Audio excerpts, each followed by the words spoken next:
ॐ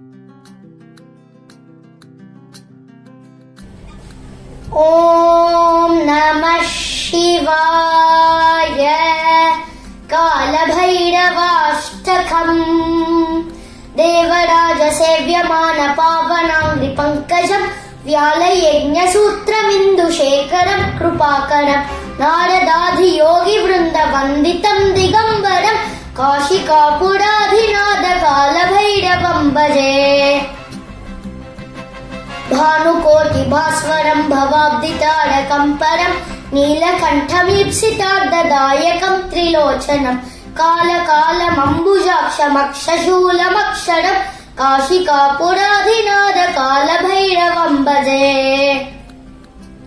शूलतङ्गपाशदण्डपाणिमादिकारणम् श्यामकायमादिदेवमक्षरम् निरामयम् भीमविक्रमम् प्रभुम् विचित्रताण्डवप्रियम् काशिकापुराधिनाथ कालभैरवम् भजे। भुक्तिमुक्तिदायकम् प्रशस्तचारु विग्रहम् भक्तवत्सलम् स्थितम् समस्तलोकविग्रहम् विनिक्वनन्मनोघ्नहेम किङ्किणीलसत्कटिम् काशिकापुराधिनाथ कालभैरवम् भजे। धर्मसेतुपालकम् त्वधर्ममार्गनाशकम् कर्मपाशमोचकम् सुशर्मदायकम् विभुम् स्वर्णवर्णशेषपाशशोभिताङ्गमण्डलम् काशिकापुराधिनाथ कालभैरवम् भजे। रत्नपादुकाप्रभाभिरामपादयुग्मकम् नित्यमद्वितीयमिष्टदैवतम् निरञ्जनम् मृत्युदर्पनाशनम् करालदम् श्रमोक्षणम् काशिकापुराधिनाथ कालभैरवम् भजे।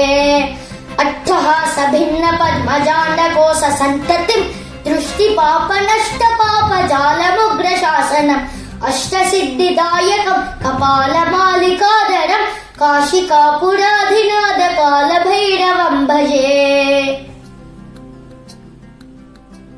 भूतसङ्गनायकम् विशालकीर्तिदायकम् काशीवासलोकपुण्यपापशोधकम् विभुम् नीतिमार्गकोविदम् पुरातनम् जगत्पतिम् काशिकापुराधिनाथ कालभैरवम् भजे।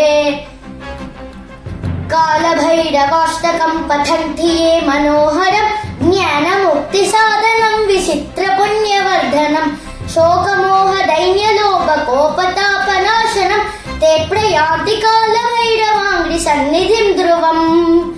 ॐ नमः शिवाय।